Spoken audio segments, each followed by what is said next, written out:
All right, so today our panel is Neurodiverse Teens in Tech Working Together and Working Better. I am Elle Copeland. I am the moderator, so I will do a little bit of talking and vamping in between these geniuses, doing most of the talking. I'm just here to make jokes. I am a partner at Rising Tide, and I'm a co-owner at Tier 2 Tickets and Help Desk Buttons, so you may know me from there. I am diagnosed ADHD, generalized anxiety, and dysthymia, which is basically depression, but like a step down. So my highs are really high and my lows are really low, and I'm medicated for all those, so we'll get into that later. I love to research things, and so Tara, when she submitted this talk, was like, hey, Elle, do you wanna just throw all your research in a presentation, and I can talk and all of that, and we'll get it figured out. And so I'll be running this, and just so you know, I am one of us. One of us.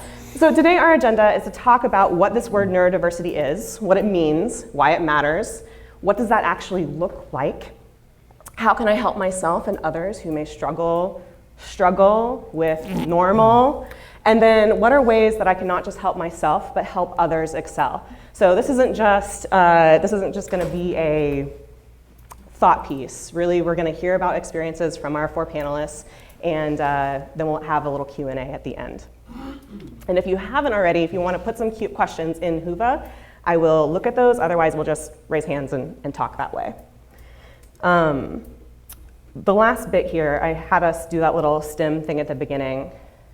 A note, this talk is really big and vulnerable, frankly. There's a lot of stigma still surrounding neurodiversity. Even though we talk about it more these days, it is something that is really big and really scary. And so I want you to kind of hold that with kindness as we're moving forward, that I'm gonna be kind of clinical about some of these things, and I may even be somewhat of a jester because I am a dark humor type person. But in general, when you have this conversation, when someone opens up to you, hold that with kindness and hold it with curiosity more than anything. What's in that bottle? So for the sake of the session, I made a point of saying that I am diagnosed ADHD. We made a point of reaching out to folks who are diagnosed with a specific mental disorder. And I want to take that apart real quick. Mental, mind, disorder, not orderly. So a lot of times we're like, oh, disorder, that's really scary. I don't want to talk about, medication and interventions and stuff like that. Those are scary words. But the reality is someone decided what normal is, and then they put everything else in a freaking bucket. As you can see up here, this is every mental disorder diagnosis in the DSM-5. So basically, every one of you in this room probably is on this spectrum, even if you don't know it. So we're going to talk a little bit about ADHD. We're going to talk a little bit about autism, dyslexia, OCD, anxiety. All of these things are on this spectrum, and so even the stuff that we don't talk about, it's highly possible and highly likely that you or someone you know is up here and needs some of this information. So yeah, don't let it get to you. Everything we talk about are just tools to help you figure things out. So what is neurodiversity? Let's start with, it's not a medical term. It's not a real term. In fact, it was coined by a sociologist who just wanted to say, okay, what is a way that we can kind of even the playing ground and include everybody? So neurodiversity, when someone says that, it's literally everything. So it's people with mental disorders, it's people that may have or experience mental disorders, and then it's everyone else also. So diversity is a really important thing in biology to make sure that these species can move on. So these aren't necessarily bad things, but it is the typical and atypical cognitive functioning across the board. So you may hear neurodiversity and you may hear neurodivergent. So neurodivergent is anything that deviates from the norm, diverging. You may hear both of those in this conversation, but for the sake of this conversation, that is what we're talking about. And like I said, we are including diagnosable disorders like ADHD, autism, OCD, bipolar, dyslexia, etc. So with that, I'm going to have everyone give a little 30-second overview of who they are and kind of where they got to where they are. So I'm going to have a slide with their picture and their title. And I'm just gonna, each of you guys can kind of give maybe the last 5 roles you've had leading to the role that you're at now. Because I want people to see the success that you've experienced and that you're not just your title now. So, Ms. Tara Rummer. Hi friends, I'm eating the microphone, so this is super fun for me. I'm Tara with MeBot. I have ADHD. I was diagnosed at 30 with it, and I also have what they call a mood disorder, which is a very polite way. Wow, you guys are all looking so intently at me. It's just a very polite way of saying bipolar disorder. So I take medication every day for it. I didn't even realize that this was a thing until I was literally in my 30s, and I wish I knew sooner. But yeah, I work for MeBot. I ran the MSP while the boys built the product. So I started as an admin assistant with them 13 years ago. And then I basically learned how to run an MSP alongside the 2 owners, because we went from a break-fix shop to a full-blown MSP. And then we spun off a SaaS product with our profit. So now I'm over here and I'm still, advising the MSP and doing all that fun stuff. But now I get to hang out with you guys and talk about neurodiversity. So, hi. Thank you, Tara. All right, Mr. Harry. Oh, I'm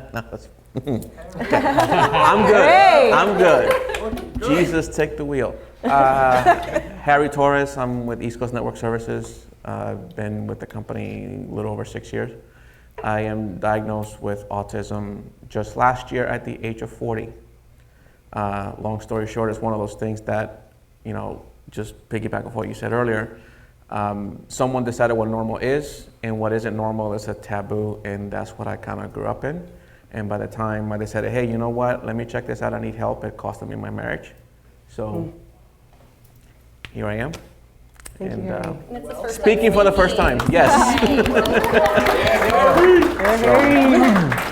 All right, Mr. Jim Barry. Hi, I'm Jim Barry, Behar, Relentless Solutions in South Florida. I'm a VAR turned MSP, so sort of like a hybrid business. I've been in this business since the 80s. I probably had my first diagnosis as a lunatic by my mother at the age of 7. But it was like family fun, but through many different therapies over many years. And many incorrect diagnoses, finally, probably in early 30s or so, was formalized. Its OCD was pretty stagnant and pretty diagnosed over and over again, but the ADHD wasn't really like a formal diagnosis well into my 30s after lots and lots of therapy and lots of up and down. And you CEO, what was your pathway to that?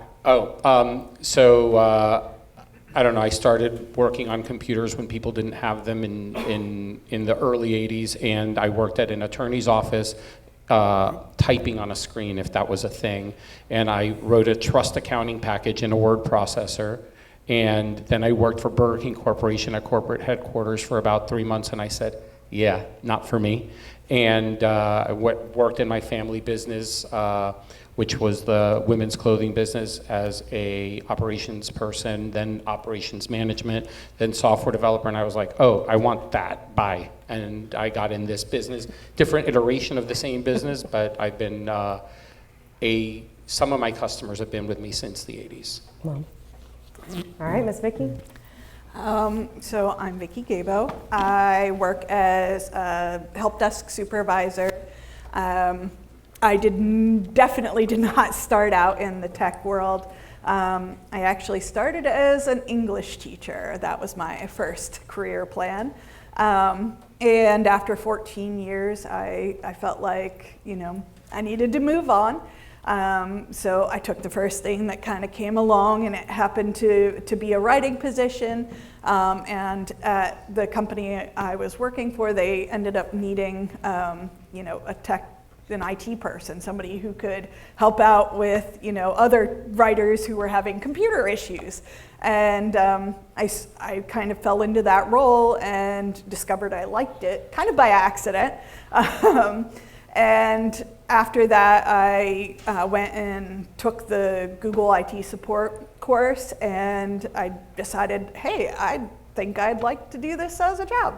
So I applied, and my MSP was kind enough to hire me when I didn't really have a whole lot of knowledge in the area.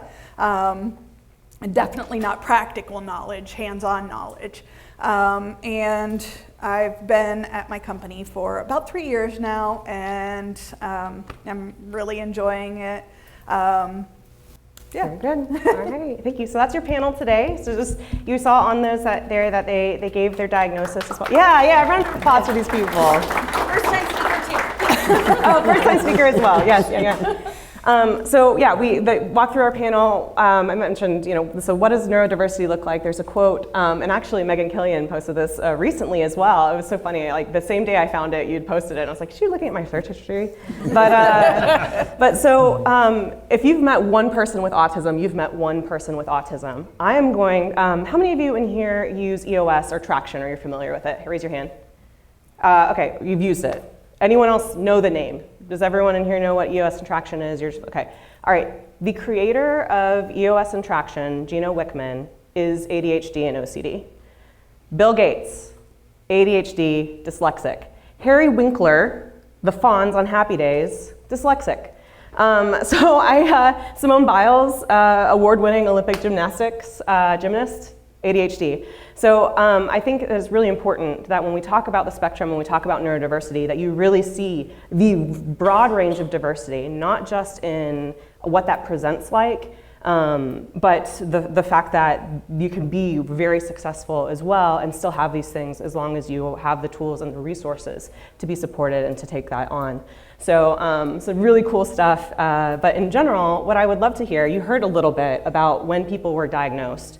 So I want to just real quick let everyone go through their story, because I was diagnosed late. It's something that, in fact, I was only officially diagnosed this year. So I'm 38 in July, and it made all the pieces make sense. So if we want to go through, and if everyone can tell your story about how you knew that you had this diagnosis, what the story, who told you, how does the diagnosis, what does that look like? So go ahead, Ms. Tara. Oh, I'm ready. So everybody else knew before I did, let's be honest here. I went into my doctor and I was like, hey, Dr. Bruce, my roommate who's a nurse thinks I have ADHD. And his response was, wait, you didn't know? Not even kidding. So it was really easy for me to get diagnosed. And what he explained to me, because I was like, is this weird? I'm 30. And he's like, no, when you were growing up, there was a lot of stigma behind it. So people underdiagnosed it because they didn't want their kids to be sent to other rooms or be, have special treatment, etc. They wanted them to be quote unquote normal. And then he's like, after you, it was also overdiagnosed then for anybody who just couldn't pay attention to something.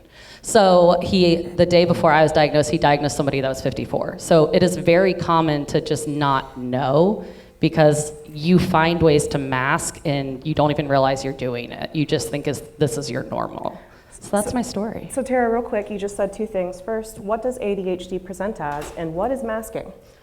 Okay, so ADHD can present in a whole bunch of different ways. So if you don't know the two owners of my company, they also have ADHD, and we all present in different ways, which is really fun to get us all in a room fighting with each other. So for myself, I'm not hyperactive, and most women and girls don't show the hyperactivity actually. So where Darren, if you've ever met him, he is the Energizer Bunny. He is nonstop, and he is like immediate and will make those quick decisions, whereas I have to overthink everything because it's not on the slide, but I also have anxiety. So I show in very different ways, and so does Brett. He's my little timid turtle. Like he has to think everything through probably a little too much. And masking is what you do when you're around maybe neurotypical people or people that maybe don't know about your diagnosis. You're presenting yourself in a way, and then you're exhausted when you get home because you had to basically put on a mask all day to show that you're the same as everybody else. So neurotypicals are normies. We love you, but like when you hear neurotypical, it's just like people who don't struggle to follow a checklist, which, oh my God. Okay, anyway, all right. Jim Barry, do you want to talk about your experience with ADHD to kind of? Yeah, so for me, I sort of always knew that there was a little more to the OCD because the recursive thoughts and the circular thoughts and the incessant lists, and there are other aspects of life that are not work related where I also exhibit some things about OCD, but mostly it's work related, and I don't know like when I really owned the diagnosis. I was told this at like 13 and again at 17. And then it was probably in my early 20s when that became very obvious to me that it was very true, because I wouldn't stop working on any one thing until I thought it was perfect. And it was long ago perfect in reality. Some part of me knew that, and I just couldn't stop. There was no ability to stop. And that was my maybe early clue that there was also the ADHD, because I also didn't trust myself in those moments. And it was crazy to me that from the outside, and people would say to me, like, I had a friend, she changed my name from Jim to Jimcyclopedia. She's like, because whatever you don't know, you just invented. And I'm like, well, that's not nice. And she's like, oh no, it's very nice. You just come up with a solution, but then you take it too far, right? So it was like a little bit of, great, this is why I'm successful, but oh my God, this is why sometimes things take forever, or sometimes things are over-architected or whatever. And it started to affect family life to some degree, but more importantly, it started to affect close friends, because the answer to everything was, no, I'm working, no, I'm working, no, I'm working.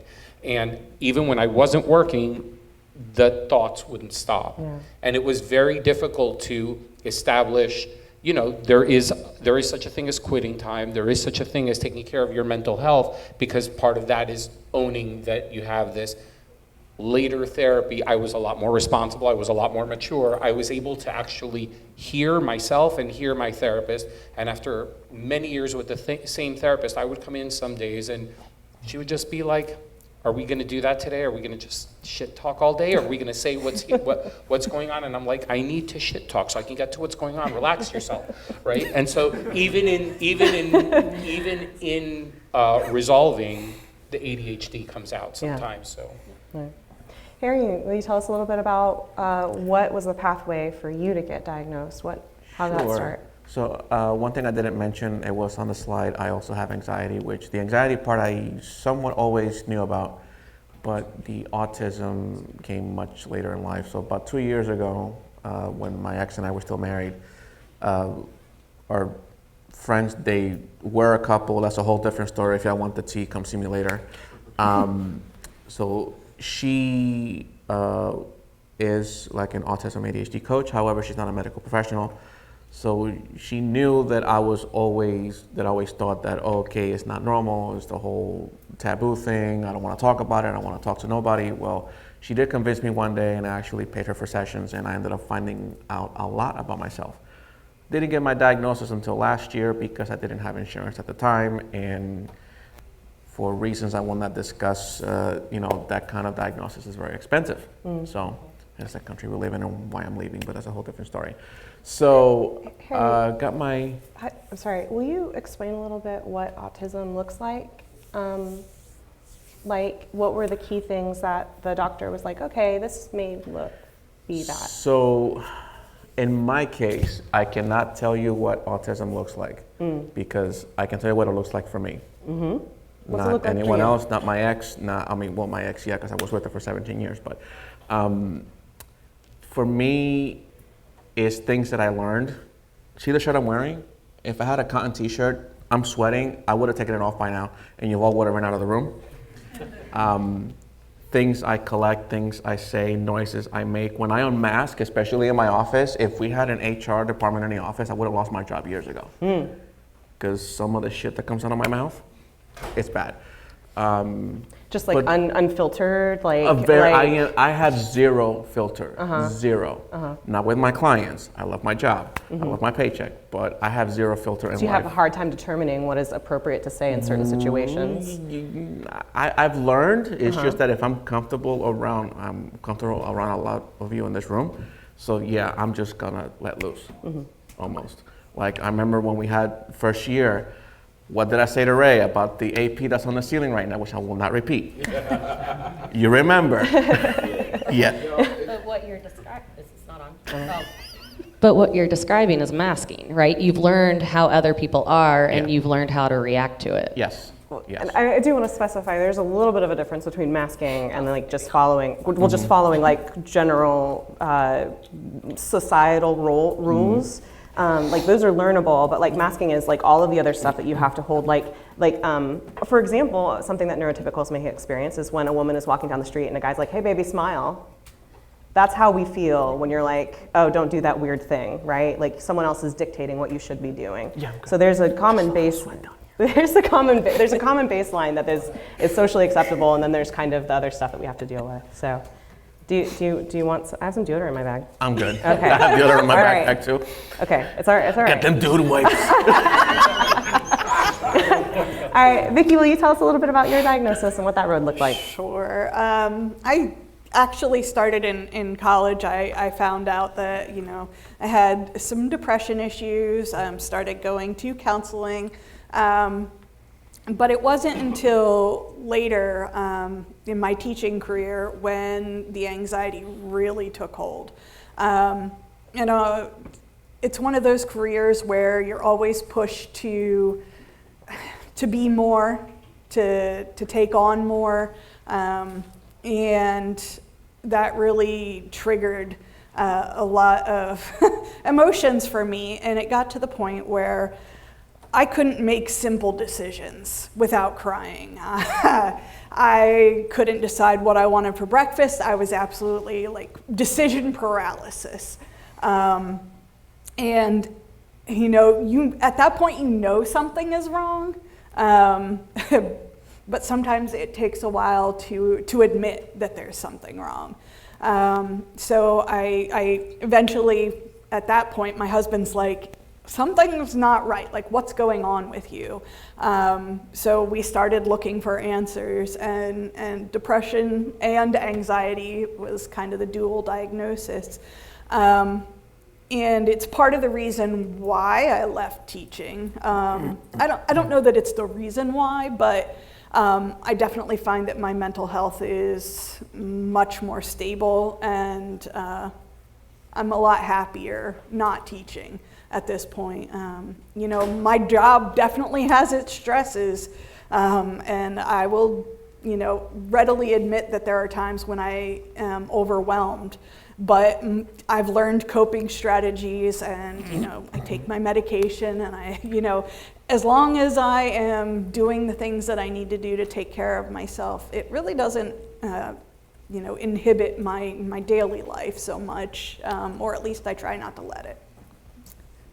Thank you. So one of the things that I would like for us to talk about next is we just kind of talked about what essentially the struggles are, what made us know that we needed to maybe get some interventions to help us out. And by interventions, I mean just like medical interventions. So not like there's not a big banner that said, "Hey, congratulations, you screwed up." But so I want to talk about how has neurodiversity been a strength for you guys in your workplace. So you just mentioned that this job is a little bit easier for you, or maybe it's not easy, but it's not as you're not as stressed out about teaching. So who wants to talk about that first? You want to lead with that, or? Yeah, okay, I can. So repeat the question again for me, Al. So how has neurodiversity helped in your business? So how has either your neurodiversity or diversity in general helped? I think that it gives me a really strong sense of empathy, both for my customers, for our clients, kind of looking at where they're coming. They're coming to us with,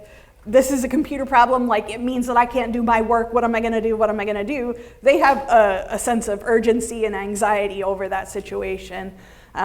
So kind of understanding where they're coming from, it's not necessarily the same, but it does provide me with empathy, and it also helps me work with my peers. The techs that I work with, just understanding maybe their pain points and the things that might help them in the long run. I like that. So your experiences have created empathy for you to be able to see and understand what other people may be experiencing, put yourself in their shoes, and then figure out a solution together.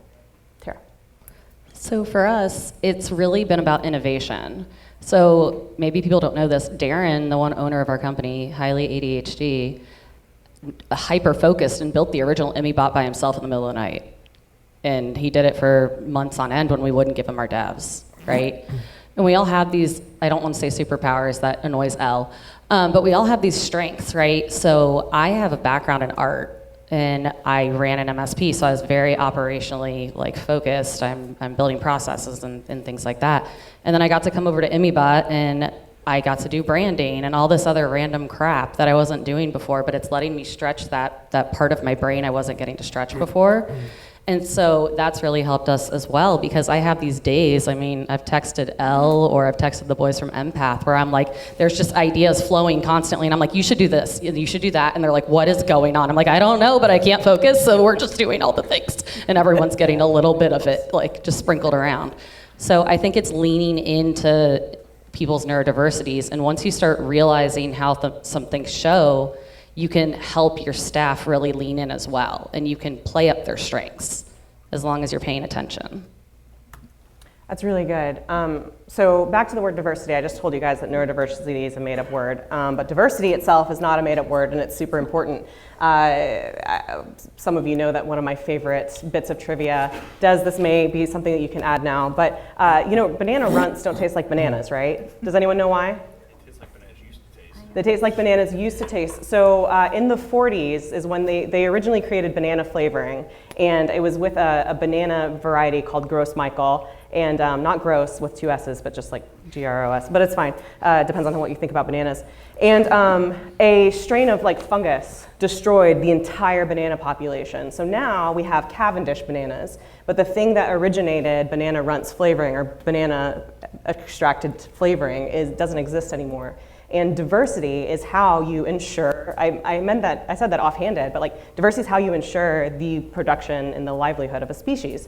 So one of the things that we know, you see my note up here, we've seen how LLMs and AI are based on the data that's put in. When you put in bad data, you get out bad data.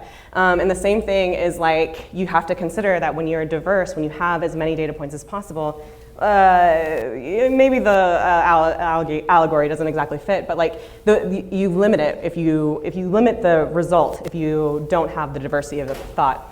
When we're talking about neurodivergence, reports, surveys say 15 to 20% of our work population, at least in the United States, is neurodivergent or reports that.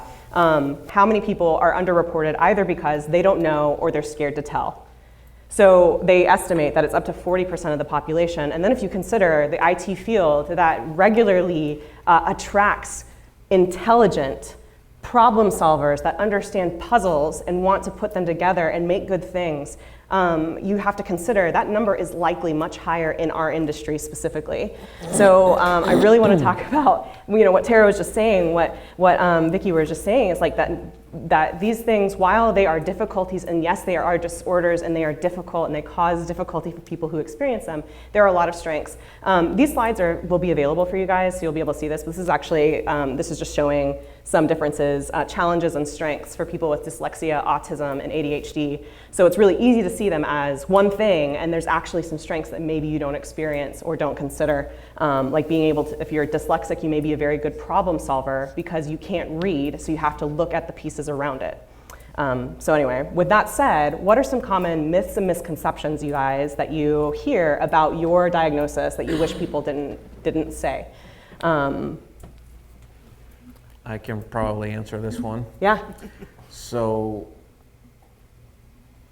my mom did this. Hate to call her out. She probably will never see this. It's all good. I'll send her the YouTube link. Anyway, so a little context, when I finally told my mom about my diagnosis, she proceeded to tell me that she always knew and didn't want to tell me. I'm like, gee, Mom, thanks. I've been around 41 years. Great. So the whole myth is like, oh, you must be really good at something if you're autistic. I'm like, well, I'm good at a lot of things. It's just I handle pressure differently for different things, especially when something pays my bills. So meaning usually my job is what I'm the best at, but the job also pays the bills. So yeah. So there's not a good doctor situation or whatever, beautiful mind. Like these things are, frankly, it's a disservice. Like you're great. You don't have to be a genius or whatever. Jim Barry. In my family, we scream as a matter of terms of endearment, and we don't talk at a very low volume. We frequently use our hands. We come from a Latin influence background where volume is participation and hand flapping is just part of your adjectives. And because of my neurodivergencies, and especially in this remote world that we live in, I come across as very loud and very flappy, and people take my passion that comes from probably a lot of it is like just my personality and my upbringing, but it is definitely magnified. I own it. I watched myself in videos and I'm like, what the hell is going on there? There's a certain amount that just gets blamed on, oh, we can't listen to him today, he's on one of his, moments. And it's not always true. So sometimes it could be, but often it's not. It's just passion about a subject, and so it gets misinterpreted. And there will be like, not intentionally painful remarks, but they'll be like, that's the ADHD talking, we'll get back to this in a week, right? Or stop obsessing over this. And all I said was okay. Like literally rewind the recording, all I said was okay. So, yeah. Yeah. I can also go add ahead. in on that one, Yeah. Elle. One of the things that I experience with my anxiety is that when I'm really anxious, sometimes I get angry. So I tend to fly off the handle a little bit easier. And my husband, he will say things like, oh, did you take your meds today, kind of thing. But there's that obvious difference, I think, for me, where it just kind of comes out. It's not something that I'm always aware of. And I would not recommend saying that to anybody, like ever. but, for me, it's kind of like, oh, now I understand why I'm feeling some of the things I'm feeling. Because for me, I don't always recognize it. I don't always own it. So that's Okay, all right. we okay. No, and you bring up a really good point. You mentioned your husband may joke with you and be like, did you take your meds today? So that brings us to the next point, which is what tools do you use? One thing is really like awareness of practicing what you're feeling in your body. Like we did that little exercise. Sometimes that's something that I do and I'm not thinking about it, but like sometimes you have to intentionally identify that. So if you guys are comfortable, will you share if you're on medication, if you're doing therapy, what you do to kind of like make your life better? I'm medicated. I have a therapist and she's lovely and loves to curse. But on top of that, there's other things that I do. I do body doubling a lot with Elle, actually, which is basically like a temporary accountability buddy. We each go in with something we have to get done in the next 90 minutes, and then we check in with each other. We're on a video call, things like that. I hate calendars. They do not work for me. So I'll miss literally any meeting that's in my calendar. Just ask anyone in our company. Medication can be very good and it can be very bad. I'm currently not medicated. I made that decision this year in January. I started to have rage against inanimate objects. I was rearranging my office and my monitor got in my way, and I'm just not kidding. After 3 days of being angry with my monitor, I had already had a thought process for a couple of months that my meds were not well, and I know how to take myself off, and I'm very consciously aware of what I am and not able to do, and I gave up for a time now. I gave up some productivity for some peace, and there are choices that you have to make. I probably have to find a way back to medication because my productivity is a little bit absent. It doesn't mean I don't get anything done, and it doesn't mean that I'm terrible at my job. It just means that for my standards and for what the company needs from me, I'm a little bit behind, and it'll start to catch up. I'll go back to my therapist, I'll go back on my meds, and we'll see. Yeah, so you bring up a really good point. So I personally am on Vyvanse and Lexapro for mood and for ADHD, but those are only two of the many different drugs that are available. So I want it to be very clear, and these drugs work with different pathways, and they in your brain, like there's different body chemistry for all of us. We're all different, and so if you're scared of medication, I was scared before I started taking medication this year. A couple months ago, I was like, well, what if it doesn't work? And also B, I come from a long line of addicts. What if this is something that's bad for me? And so it's really important. Like, you don't have to use a tool forever. It's not a diagnosis that you right. You don't have to. You can take things up and put them down as you need them. And so yeah, as you're comfortable, you can change medications if you feel like something isn't working. You're not locked in when you talk to your primary care physician about what you need to be doing next to help your own mental health. And yeah, there's no one size fit all. Like I said, I've got a bunch of resources at the end of this slide, but like meta-analysis data, I told you I'm a nerd. So meta-analysis is when you have a bunch of peer-reviewed stories or studies, journal entries, and someone takes a bunch of them looking for the same thing and basically says, okay, what's the average or what's the through line here? So a meta-analysis suggests that combining pharmacological and psychosocial treatments, AKA therapy or coaching or mentorship, are actually the best outcomes. So it's really not just a one size fits all. It depends on your needs and abilities. So what things help at work, you guys? What helps your team and what helps you? Headphones. I get overstimulated really quickly, and so I still work in the MSP when I'm at home, and they are very, very loud. And we even like put extra noise canceling in the walls strictly because I couldn't focus when they were all around me. I always have headphones on, even if nothing's playing, just because I need like my own little safe space. And then we have separate, rooms if people need to go in them, because we have an open office area that most of our team works in, so they can go work remotely, silently over somewhere else. What works for my team is I stay home a lot. That doesn't, most of my team is remote to begin with, but my team that's in the office that I would go to that's only 5 minutes away from my house, I get up in their business, I'm like, that's wrong. I can't help myself, but to get involved, I can't unhear what I hear. And they also get very distracted because I'm very passionate. So if I'm in a meeting, even though I'm in a closed room, the overtones come through, like what happens to Tara, they hear me and then they can't work. And so the biggest benefit that I've given to my team, more so in the last year and a half after, like I had been in a bit for a while, and now I'm home pretty much. I will go if they need me or if I have a meeting or something, but other than that, I'll stay home because I get back, some time in my day and I don't disrupt them. Yeah. Harry, how do you deal with work?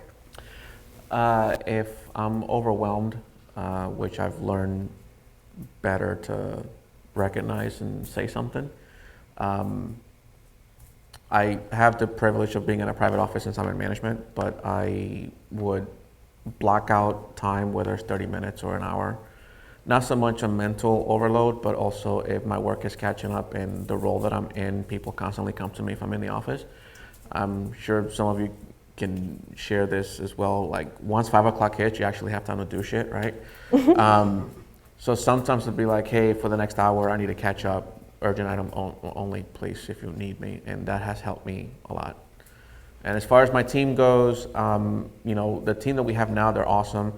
No one has come to me with a neurodivergence issue like at all. But if I see someone doing something for themselves and I know it's like a mental break, stimulant, or whatever, I'm not the kind of person to see someone as, oh, you're slacking up because you're reading a book. No, you're getting your work done. I can see it on my screen. You're doing something for yourself. That's, I don't give them any shit for anything. So.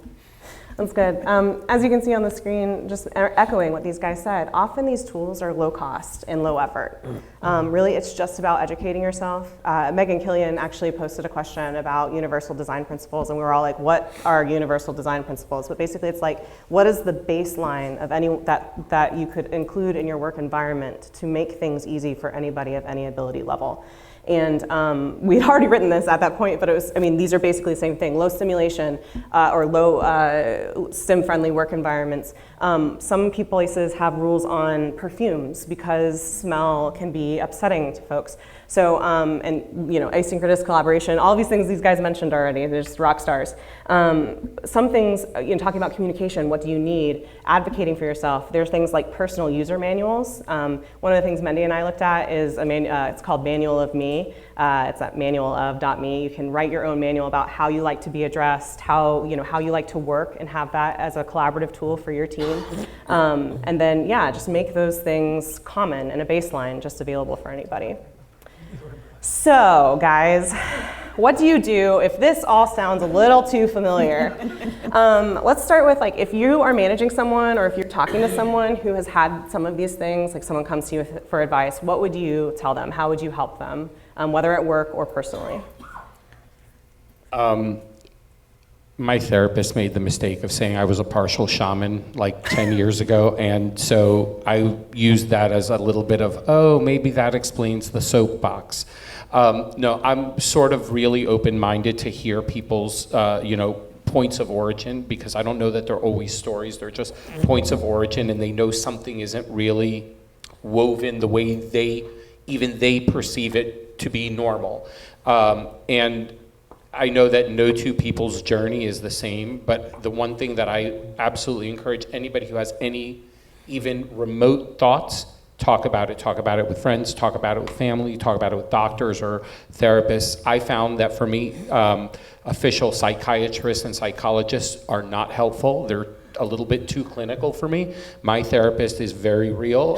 She's a licensed clinical social worker. She is just like a very good person, and she's not afraid to hold my feet to the fire and to ask me for responsibility in my words, which is a big part of getting to see yourself. So, Vicki, I feel like you had something you wanted to say. Yeah. I think just creating an environment where people feel safe enough that they can advocate for themselves and say, like, I'm pretty open. And so, like, most of my team seems to feel pretty comfortable with coming to me and saying, hey, this is really bothering me, and we work together to try and figure out a way that we can take that trigger away from them, something that will make things a little bit easier in their life. And I think just being open to discussion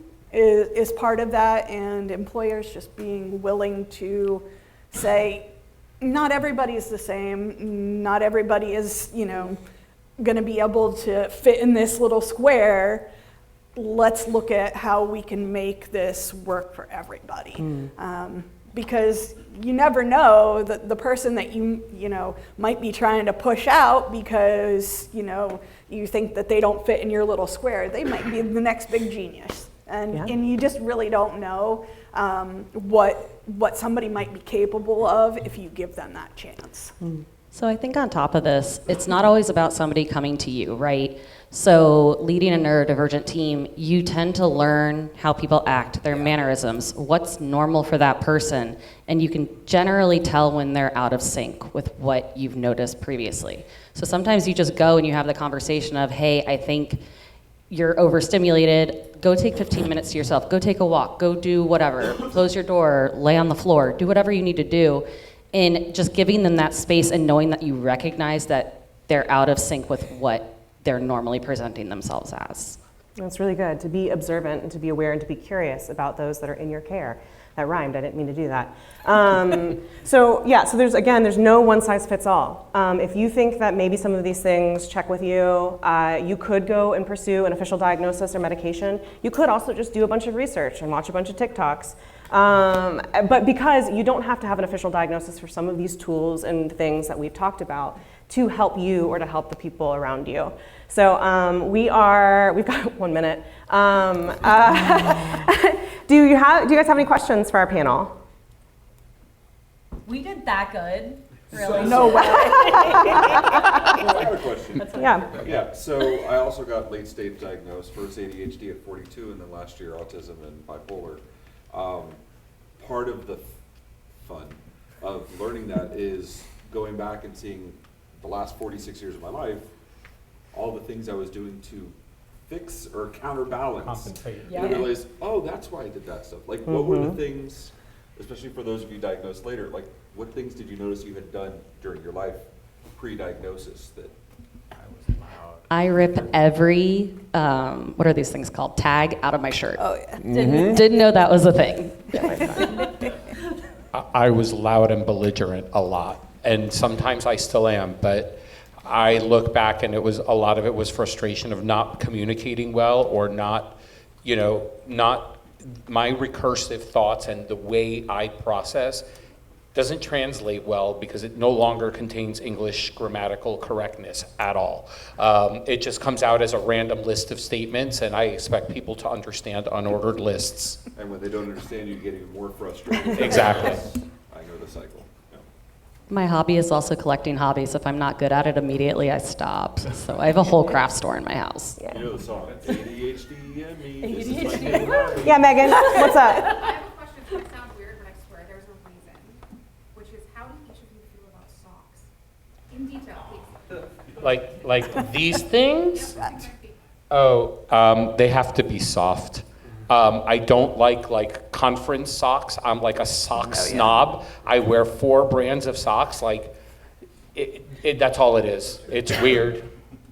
And the toe always has to line up exactly. If it's off, if it's loose, That it is gets so thrown away. misleading. Inside out. Yeah. Oh, what? Inside out? I don't like to feel it on my toe. Oh, okay. I was very confused. Match your socks? Yeah, my socks are always matched. If there's an unmatched, they get thrown away. I only have one sock. Like, I every year, I throw away all my socks and buy the same style, same brand. Does anyone else want to answer the sock question? Really? I mean, I was going to just keep going on what Yeah. Nikki said. My closet is color-coded.